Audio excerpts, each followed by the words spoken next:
jasné, dokud to tam jde. Ježiš, nevidíš.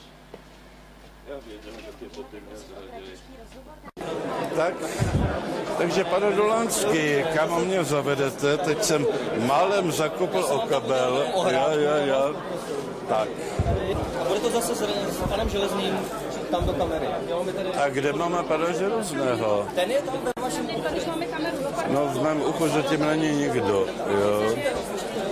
No zatím neslyším nic, ale protože poněkud nedoslýchám, tamhle ano, poněkud nedoslýchám, neslyším vůbec nic.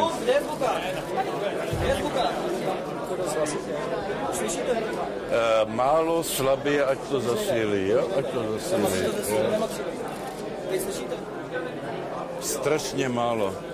Takhle? Jo. Je to lepší.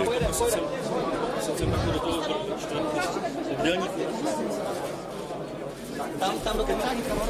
Tady je kamera takhle, jo? Pane Zeman, jestli můžete sem takhle. Tady.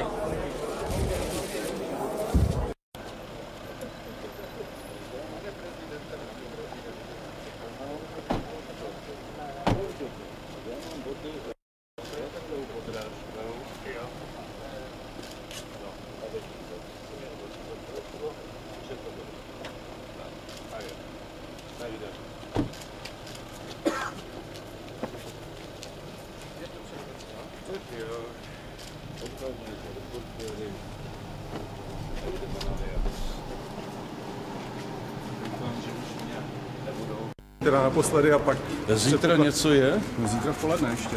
No tak oni jako obvykle špatně informovaní poradci mě říkali, že to zítra není. Tak uvidíme. Možná jsem špatně informován, já vaši poradci ví. Pojďte si sednout tady. Dobře.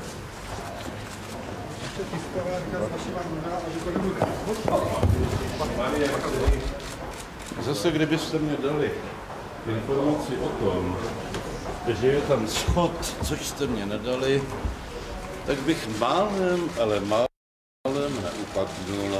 Naštěstí jsem se zachránil. Děkuji všem, kdo mě nepomohli. Tak.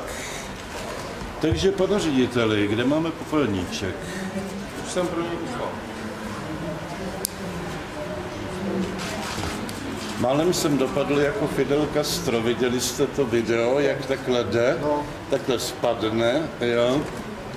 No, ale na rozdíl ode mě, on se položil. Já jsem se nepoložil. Památičku podpis tady. Jo, samozřejmě.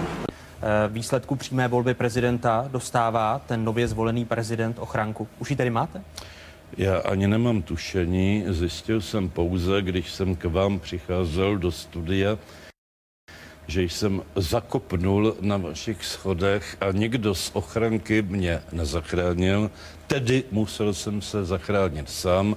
Na rozdíl od Fidela Castra, pane Moravče, jsem neupadnul a neskončil v nemocnici, ale jako na první začátek práce této ochranky to není zrovna nejslavnější.